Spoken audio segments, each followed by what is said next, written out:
is a trauma bond? Yeah, so trauma bond is where it's like where if you imagine your trauma is like one side of a Lego block.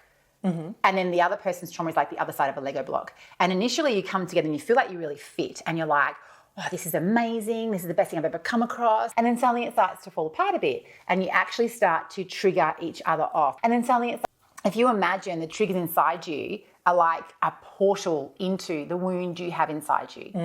And the wound stays there until we heal it. If you imagine the trigger in a trauma bond, like your wounds are like that one part of a Lego block and the other person's wounds are the part that fit in. So at first it feels good. It feels like you kind of merge with each other. So in a trauma bond, like it's not, right? It's coming from a traumatized place. And then you actually start to press into each other's wounds. It's not, right? So that's when it becomes explosive and unhealthy and all those patterns are there. And so that's when it becomes, that's how a trauma bond works. That's